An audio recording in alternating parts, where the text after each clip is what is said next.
Assalamualaikum warahmatullahi wabarakatuh. Bersama saya Taufik Saguanto dalam podcast via live IG dan channel YouTube Taufik Saguanto Saling Sapa.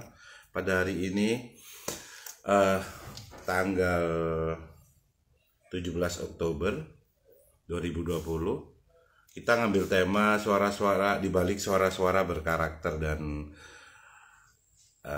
narasumber.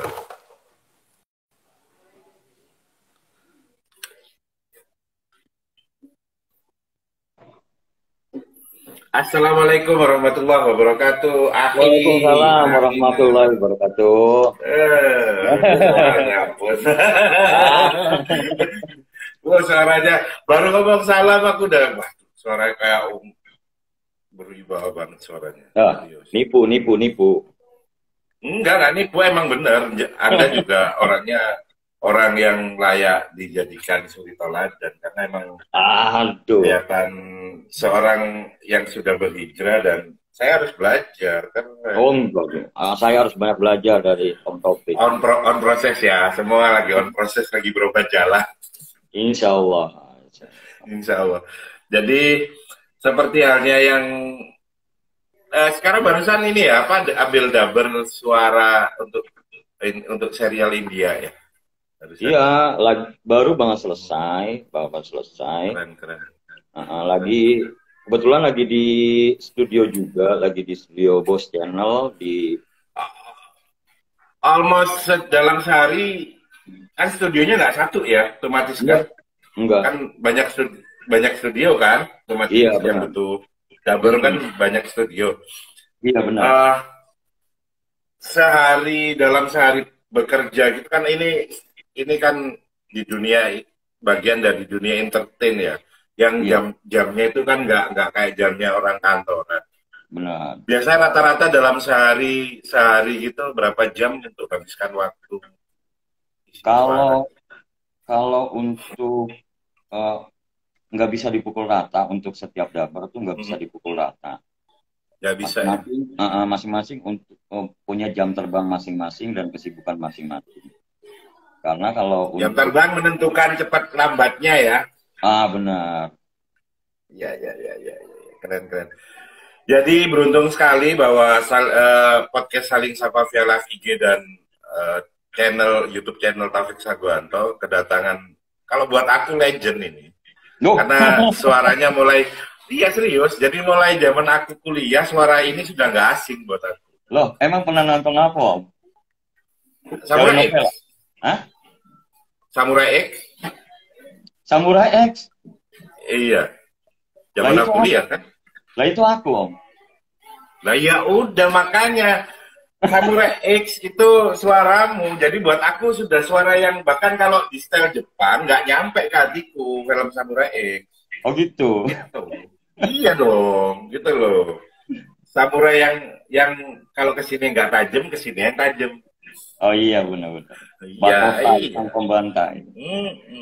Iya, dan suara ini memang kalau ngomong itu kayak ya sudah pintu kematian sudah dekat gitu kalau sudah suara ini yang muncul gitu. Jadi nama Kombi Umura itu buat aku akan bertanya-tanya, ini dari apa ini kok kayak nama obat batuk ini gitu kan? Itu kan pasti nama panggung lah gitu. Nama asli siapa sih Mas Kombi? Itu sebenarnya sebenarnya panggilan tuh Combi Himura. Dari dulu tuh panggilannya Combi. Nah, dari Himurannya itu karena pas ngisi Samurai X itu kan Kenshin Himura. Akhirnya ditambahin lah jadi kayak Combi Himura sampai sekarang. Karena emang Samurai X itu fenomenal. Kartun yang nggak disetel jam-jam aneh, biasanya kan minggu gitu kan. Itu kan enggak, dia sore gitu kan. Dan buat aku suara-suara kayak yang pokoknya para samurai bakal mati deh kalau urusan dengar suara itu. Kan ada ceritanya kan, sambil setengah telling story gitu kan tentang filsafatnya apa, itu kan suara-suara yang sampai kapanpun nggak aku lupain gitu loh. Nah, cuman aku kalau ngomong itu nanti lah kita apa istilahnya mungkin milenial nggak ngerti itu lah. Yang tahu ya seumuranku gitu. Kita setengah reuninya nanti. Iya. Mungkin aku akan ngasih 5 rapid test. Harus dijawab cepat dan jujur. Oke, ya. Mulai? Siap? Ya. Oke, ya. Menjadi dubber atau VO talent? VO talent. Double film kartun atau film biasa? Film serial? Film serial.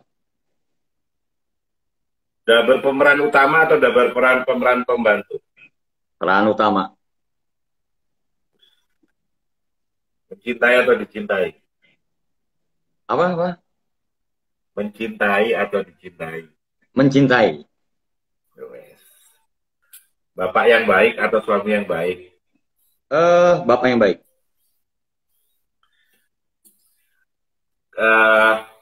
Pertanyaan pertama jawabannya adalah VO talent. Kenapa VO talent? VO talent itu karena bisa nggak berfokus kepada dubber film aja, Om.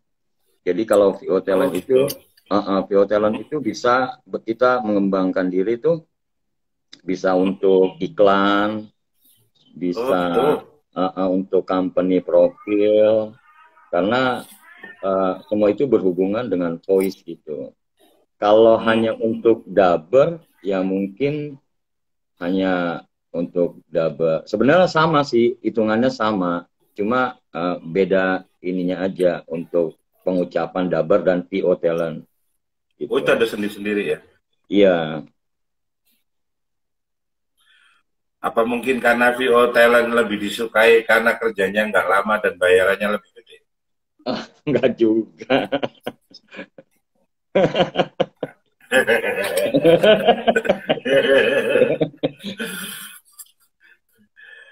Terus dubber film, kenapa memilih film kartun atau film serial? Ternyata memilih film serial. Padahal aku mengingat seorang Combi Himura itu adalah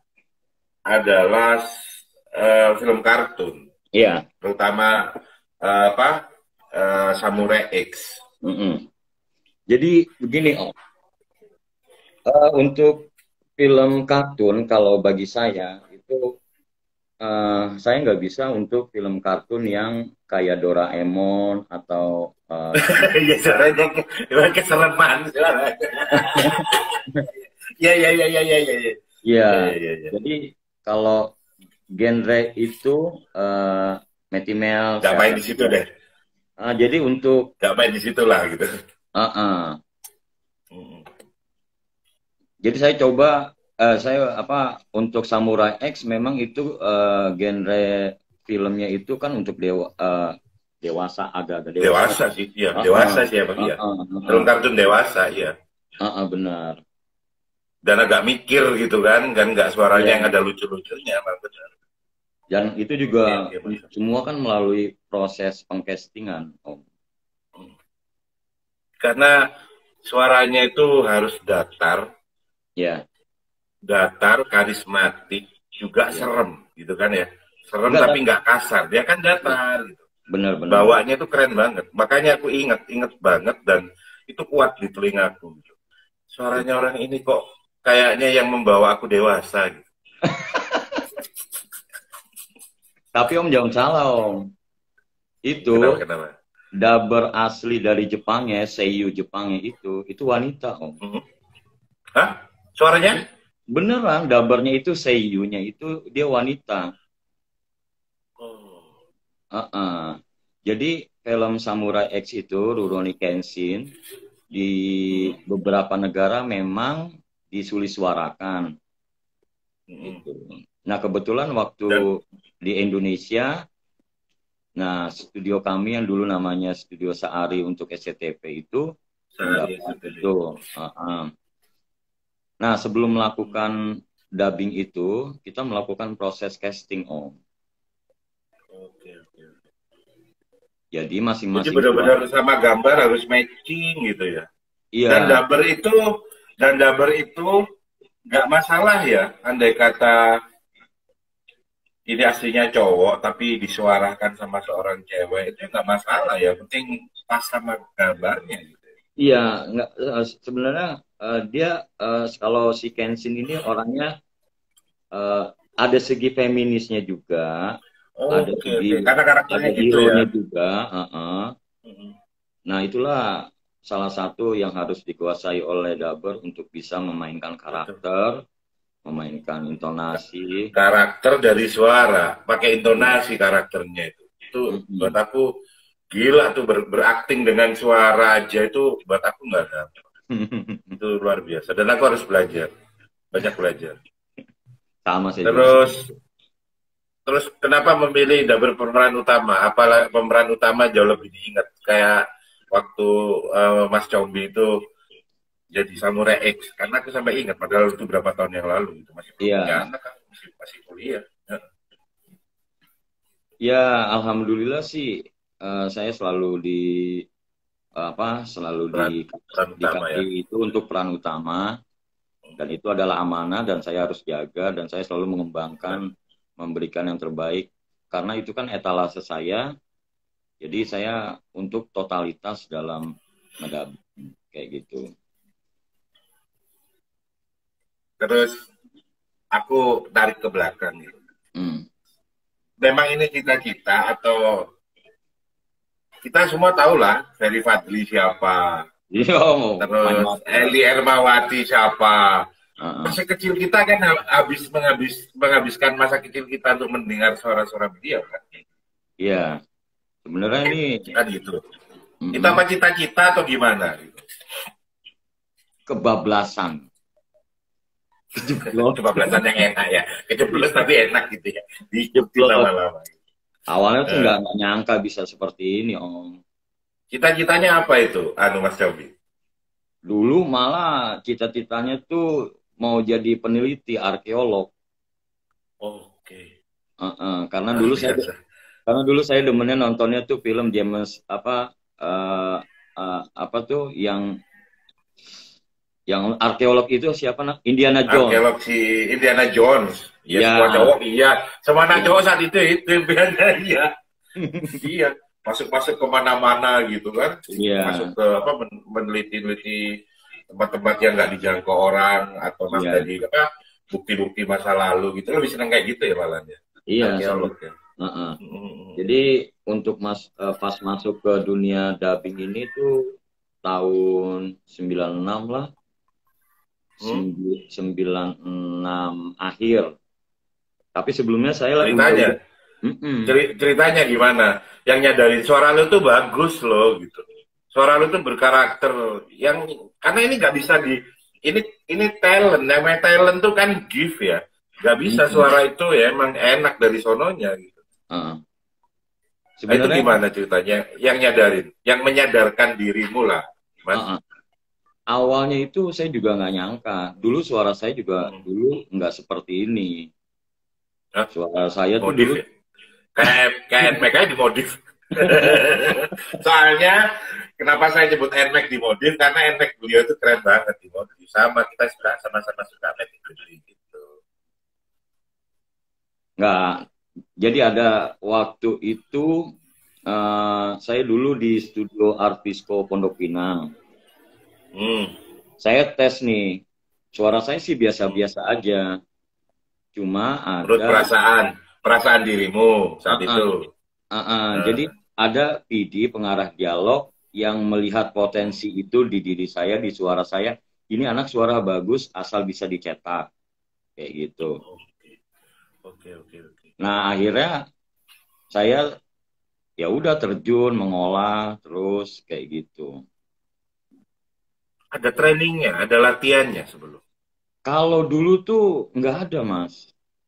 Jadi Hmm. eh, Langsung gitu aja ya. ada Emang ada uh, uh, dasar. ada ada senior juga yang ngebantu, yang Hmm. ngasih Hmm. tahu.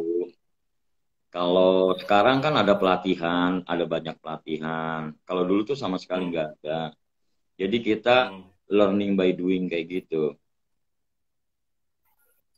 Langsung ini ya, langsung praktis aja yang dilatihkan kan ya, langsung Iya, dilakukan gitu aja. Sebelum jadi dubber jadi apa? Ada bocoran dulu kerja di mall. Jadi apa? Ada dong, aku ada tim iya. yang membocorkan itu. Yoi. Dulu tuh Ceritanya gimana sebelum jadi dubber? Saya kerja di es krim Yogenfrus.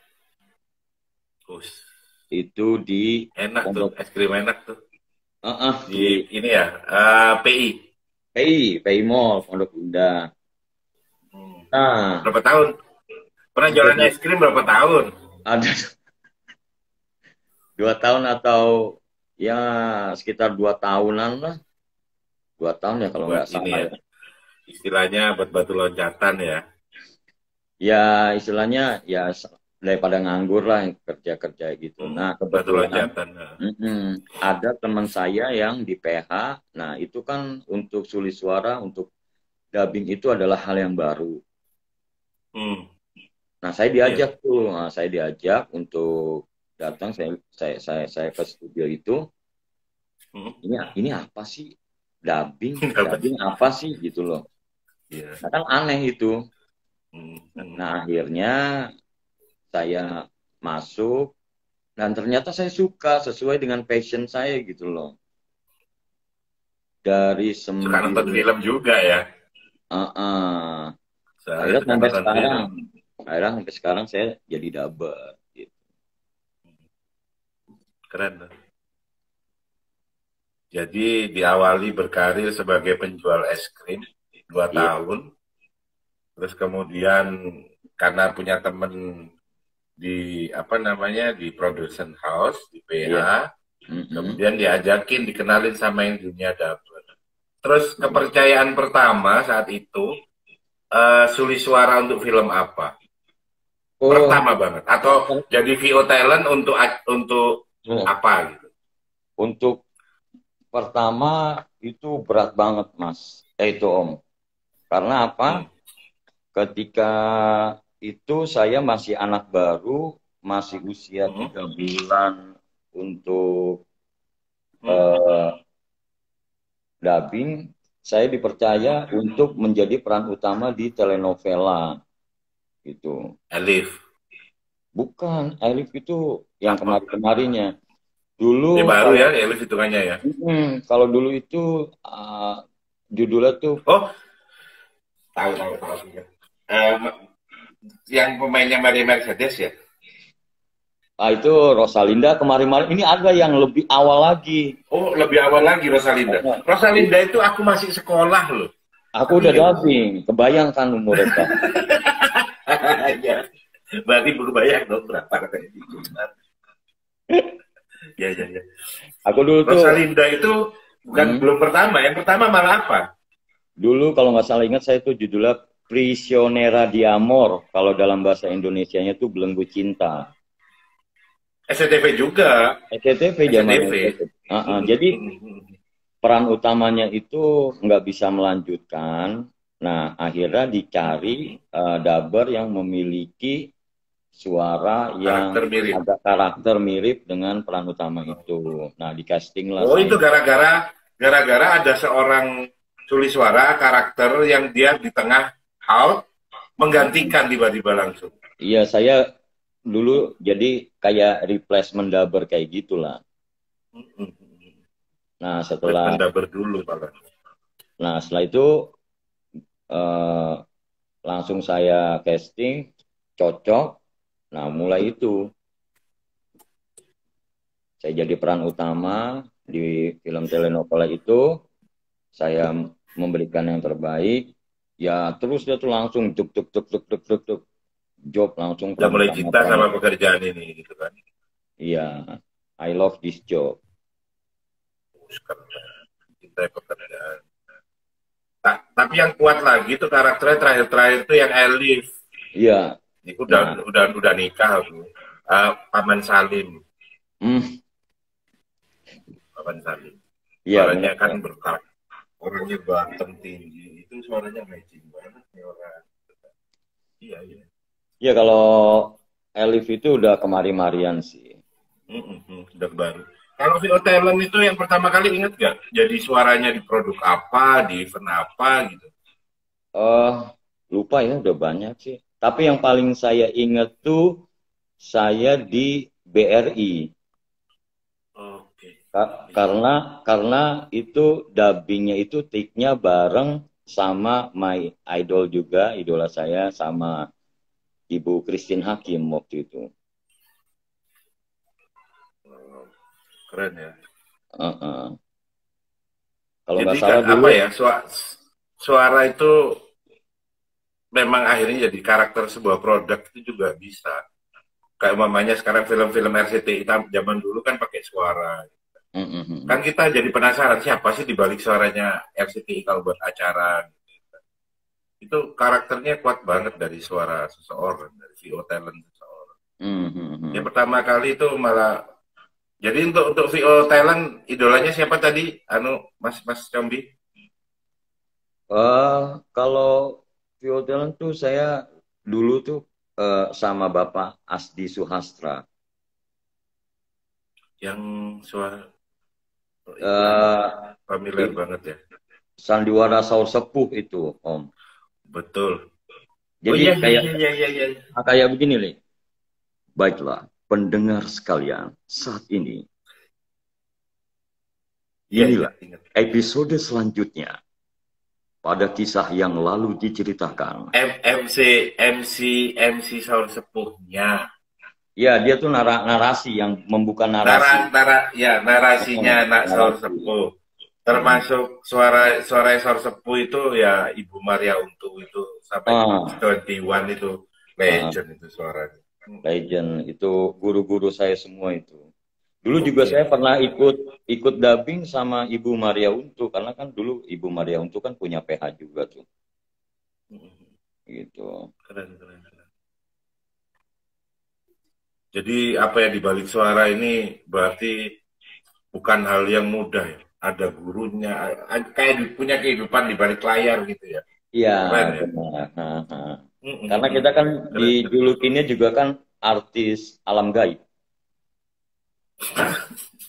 Karena kan suaranya doang ini. Enggak, buat aku suara bagus belum tentu lo berkarakter. Dan di situ itu aku kenapa ini keren banget ya orang-orang jadi dubber ini ya. Dengan suaranya itu bisa membawa orang itu berimajinasi terus apa jadi kan narasi kayak Saur Sepuh gitu itu apa soalnya kan bawa orang itu kayak masuk ke apa yang disampaikan dan itu nggak gampang karena kan pakai audio aja nggak pakai visual soalnya. Wah itu kuat jadi karakternya iya itu bisa bawa orang berat sekali untuk membawa pendengarnya itu terbawa dengan suara kita dengan alur cerita itu yang harus benar-benar diperhatiin gitu karena untuk dubbing bukan sekedar dubbing narasi atau gimana gitu. Betul. Nah ini Om terus nih yang roti-roti itu tahu nggak tuh Om? Ini ada yang nulis nih roti-roti di atas ini. Riffa Nugraha. Karena dulu tuh saya seringnya tuh kalau setiap habis dubbing tuh saya ngomong gini, roti-roti, rotinya roti.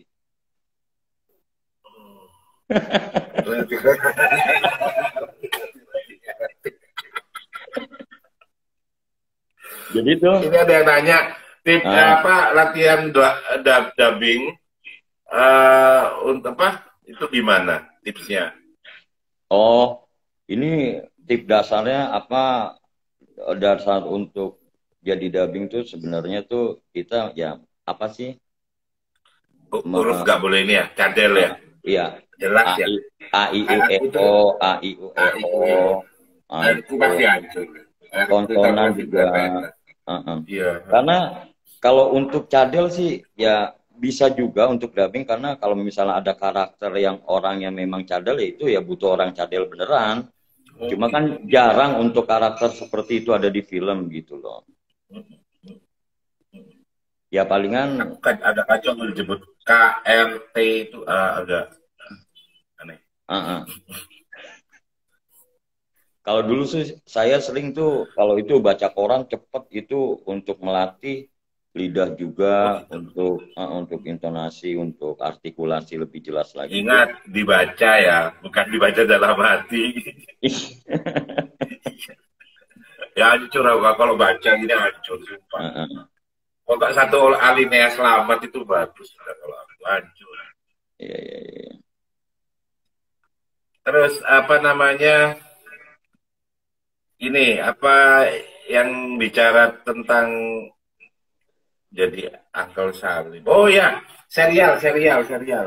Heeh, Kan serial India itu masih butuh untuk diisi suara. heeh. Terus kan jadi suara Arjuna, Arjuna ya, Enggak, oh Arjuna di ya. di Yang sempat, Mahabharata. yang sempat dekat sama Ayu Ting Ting itu loh siapa ya? Oh, apa? Oh itu Bima Sahir. ya? Ya, yang Sisi Sahir itu kan suaranya. Iya, itu saya lagi dubbing Sahir Sheikh. Cuma dia tayangnya bukan di TV nasional dia, Oke, gitu. oke.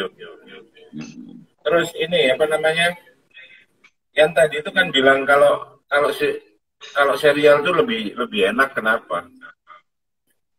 Eh, yang serial itu ya salah satunya episodenya banyak, ya Hmm. itunya juga, fee-nya juga lumayan juga. Tapi ya, Soalnya suaramu mahal Pak Bro. Suaramu mahal. Serius. Mau alam gaib kayak mau nyebutnya apa? Suara itu mahal.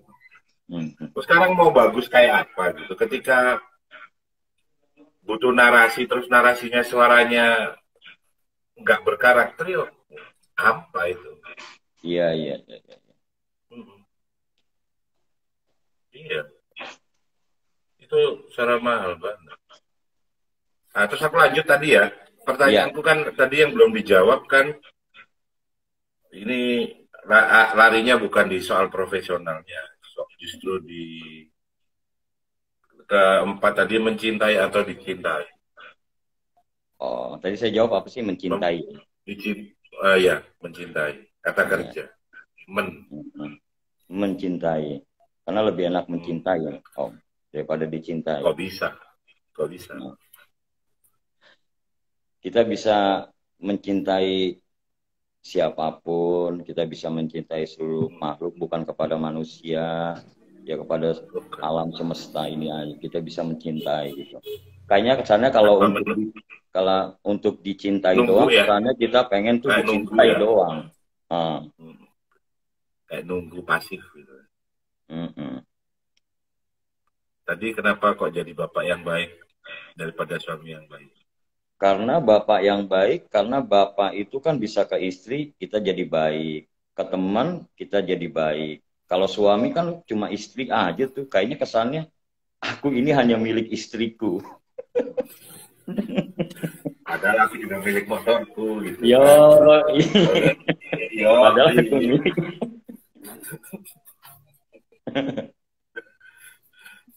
terus terakhir begitu aku stalking gitu. Dirimu Nah, tuh rajin, sudah mulai rajin apa namanya ikut kajian. insya Allah. Ya, yang bawa ke situ itu apa? Titik baliknya. Titik baliknya itu ketika anak saya masuk ke pondok sih. Anak saya kan pesantren. Yang nomor satu. Yang pertama itu. Hmm, hmm. Jadi dia lulus SMP langsung memutuskan untuk mondok di Jadi santri. jadi santri Di sama mana? sama Abuya Al Habib Alwi bin Abdurrahman Al Habsyi itu. Di apa? Bogor. Bogor ya? Enggak di daerah Jakarta Pesantrennya di juga. mana? Enggak di Jakarta Di juga. mana? Nama pondoknya itu Nurul Muhtadin Ba'alawi di daerah Kembangan Jakarta Barat sih. Perkembangannya. Mm-mm. Keren, Ya, keren. ya insya Allah lah saya mulai menata hidup dikit-dikit daripada begajul mulu. Kita bersyukuri lah. Gara-gara begajul itu kan menemukan sekarang anak jadi santri kan. Insya Allah. Bisa dekat dengan habaib kan gitu. Insya Allah. Oh, iya. Aman deh punya anak santri terus dekat sama Habib, aman. Insya Allah. Jadi titik baliknya di situ ya. Iya, Terus kalau buat aku uh, udah banyak sih waktunya 10 menit lagi. Di balik semua pekerjaan ini, mulai kapan menemukan wah ini emang passionku di sini. Kan passionnya belakangan karena pekerjaan ini pekerjaan baru, nggak umum gitu kan. Mulai kapan gitu, nemu sisi passionnya sampai yang wah ini hidup gue ini gitu. Itu kapan? Itu sekitar tahun 2001-2002 deh. 2001-2002 saya mulai menemukan, nah ini adalah jalan hidup karena dari dubbing itu saya menjadikan ini adalah sebuah profesi, bukan sebuah apa, memang dari hobi, tapi ini saya jadikan profesi, saya tekuni, saya jalani, saya seriusin. Nah, akhirnya sampai sekarang saya tetap berkecimpung di sini dan alhamdulillah apa yang udah saya lakuin di tahun-tahun belakangnya saya bisa menuainya pada belakangan ini gitu loh. Insya Allah lancar semuanya untuk saya dan juga untuk teman-teman yang lainnya kayak gitu. Ya istilahnya apa ya, apa yang kita tanam, nah itu yang akan kita tuai kayak seperti itu. Kalau dulu saya susah banget untuk nyari pekerjaan, untuk nyari job, alhamdulillah sekarang job pekerjaan yang nyari saya, insya Allah. Ngapain jadi MC? MC nggak pernah sih. Kenapa nggak nyoba? Enak loh soalnya. Iya. Tapi dulu saya pernah masuk radio sih siaran, cuma jadi nemenin aja gitu loh. Cuma memang beda dulu banget. Beda ininya ya. Apa namanya, atmosfernya beda ya. Ya. Gak tertarik tapi suaranya enak loh, serius. Apanya? MC kawinan tuh ya, untuk mempelai berdua. Suaranya keren banget tuh, serius. MC itu keren. Kayak gitu ya.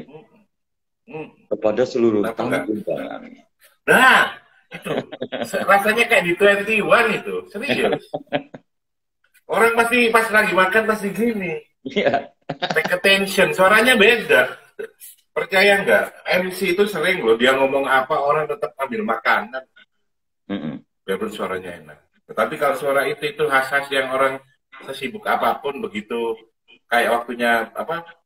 Itu bioskop satu telah dibuka kayak gitu, orang take attention, suaranya beda. Iya. Siapa tahu jadi MC kawinan termahal di Indonesia. Oh, insya Allah. Masya Allah, keren itu. Siapa tahu. Dan saya juga beruntung. Pengen nggak sih ngajar? Pengen nggak sih ngajar? Apa? Berbagi ilmu ini. Pengen nggak sih ngajar berbagi ilmu? Ya mau banget lah. Oh iya. Suatu saat buat kayak kursus komunikasi gitu, untuk langsung aja orang untuk ilmu terapan gitu. Masa nggak pengen punya? Iya, kalau saya sih untuk itu saya masih, sering. Kalau sekarang belum ada waktu ya, sibuk ya masih ya. Masih belum ada waktu untuk itu. Cuma untuk yang kalau itu daber, karena kan kita kan meregenerasi daber juga gitu loh. Iya, benar. Gitu. Jadi apa yang saya dapat, apa yang saya bisa, apa yang saya punya, saya bagi-bagi ke teman-teman dan kita saling belajar. Keren dong. Banyak hal yang aku pelajari hari ini. Bahwa dari seorang Combi Himura yang awalnya hanya bekerja di sebuah toko es krim, kemudian menemukan passionnya, bahkan akhirnya menjadi idola meskipun suaranya ya. Tapi percayalah, banyak orang suka suaranya tapi nggak tahu ini suaranya siapa. Iya, iya. Aku baru kaget suaranya ini orang emang anu ya, emang aku baru ingat Samurai X itu bertahun-tahun suara itu aku dengar. Kan Berarti baru suara saya yang dulu masih terngiang gitu ya. Mas bener, soalnya kan apa ya? Ya kan filmnya berkarakter, suaranya berkarakter. Kan nggak mungkin aku kalau suara Dan orang Jepang paham. dan jujur itu Om, itu film Samurai X itu sangat Hmm, berkesan banget bagi saya sampai sekarang. keren. Karena memang Berkesannya karena memang mereka aktingnya tuh totalitas dan saya mau nggak mau juga harus harus. minimal menyamai totalitasnya mereka gitu loh. Ya, Karena ya, ya. waktu itu saya pernah sampai saya tuh kenalan sama pencipta eh, Novel novelnya itu apa yang buku komiknya.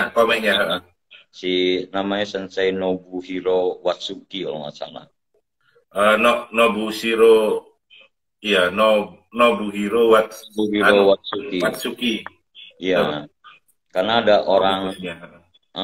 orang Indonesia yang tinggal di sana dan suka dengan Samurai X. Nah, dia itu yang menjadi perantara saya sama Nobuhiro Watsuki-nya itu. Akhirnya ketemu sama pengarangnya ya. Iya, Keren ya. akhirnya ketemu Keren, gitu. keren, keren. Itu yang membuat Samurai X itu berkesan gitu. Iya, Iya, jadi kan apa namanya, film-film dulu itu awal-awal itu kan memang membawa apa ya, istilahnya jadi diri Jepang, filsafat-filsafat Jepang di film kartun. benar. Kartun tuh masih ada, nggak cuma lucu-lucuan sekarang kayak sekarang gitu. Uh-uh. Memang apa beda beda. Beda Ada memang. nilai-nilai yang bikin Om Jombi mungkin siapa tahu nggak sadar membawakan karakternya itu malah malah apa ya, malah kayak punya nilai-nilai yang tanpa disadari dipelajari dan diketahui Iya, secara benar. nggak langsung, secara positif gitu sih. Karena kenapa juga berkesan sama kayak aku juga berkesannya pada dirimu, Mas Jombi, bahwa suaramu ini suaranya Samurai X. Orang yang aku idolain suaranya tapi aku nggak tahu siapa loh. Beruntung aku punya punya teman satu itu yang ingetin aku. Akhirnya kita Iya, bertemu. iya. Allah itu mempertemukan dengan cara yang luar biasa. Baru kamu keren Om. Baru aku keren. Iya, iya, iya. Mungkin di di penghujung acara podcast saling sapa ini, eh, Mas Combi bisa ngasih satu dua inspirasi untuk kita gitu. Apa Ya, gitu supaya umum boleh ya. berkaitan dengan dunia Mm-mm. VO dan dubbing ini boleh. Ya, untuk dubbing ini kan banyak sekali kan yang ingin terjun ke dunia dubbing, khususnya teman-teman yang ingin mencoba dunia dubbing. Kalau kami sebagai dubber eh, mempersilahkan karena kami juga butuh regenerasi dari teman-teman semua untuk mengikuti kalau ada pelatihan atau apa. Cuma kalau pesan saya untuk terjun ke sebuah profesi jangan setengah-setengah karena banyak dubbing cuma modal suara doang gitu loh. Istilahnya jadi kerja paruh waktu atau apa Ya. gitu. Karena saya memegang prinsip seperti itu. Sebelum saya pindah total ke dubbing itu saya masih kerja di Yogen Frus. Jadi saya ada Oh, kerja. sempat yang gitu ya. Pernah punya pengalaman masih di toko es krim, terus udah mulai jadi dubber. Iya, Oke, oke. itu Ya, saya efektif udah ya. mulai coba-coba. Jadi pagi saya shift pagi, sore selesai saya dubbing gitu. Hmm. Tapi akhirnya saya harus memutuskan, lu mau pilih yang mana? Lu mau di sini apa di sini? Akhirnya saya, wah ini jiwa saya kemari. Saya ikutin kata hati saya, jiwa saya, ya udah, saya tekunin, saya jalanin. Dan saya nggak mau setengah-setengah kalau dalam bekerja itu. Jangan takut nggak makan hanya gara-gara totalitas ya. Benar. Dulu malah saya tuh nggak digaji, nggak dapat uang sama sekali untuk. Zaman dulu apa-apa itu kayak apa kerja rodi ya kalau dipikir anak sekarang ya. Tapi kan belajar dari situ. Ya, itulah buah yang kita petik setelah sekian lama kita melakukan hal-hal untuk kebaikan kita di masa depan gitu. Jadi satu lagi tips dari Bapak Combi Himura ini bahwa di awal itu jangan harap dihargai uang. Bahkan diberi kesempatan untuk belajar itu adalah sebuah yang anugerah yang luar biasa gitu ya kira-kira. Iya, benar. Ya, kita bisa ketemu lagi di next episode. Kalau nanti jangan kapok ya kalau aku betul lagi narasumber ya. Betul lagi jangan kapok ya. Pastilah, aku kangen lah ngobrol-ngobrol kayak gini. Iya, siap. Mungkin nanti kita bisa lebih banyak lagi ngobrol di next episode yang mungkin lebih seru lagi. Yang kapok yang penting. Terima kasih atas manfaat dan inspirasinya. Semoga bawa kebaikan dan keberkahan buat kita semua. Karena ini inspirasi sekali. Terima kasih ya, Mas Combi. Wassalamualaikum warahmatullahi wabarakatuh. Waalaikumsalam warahmatullahi wabarakatuh.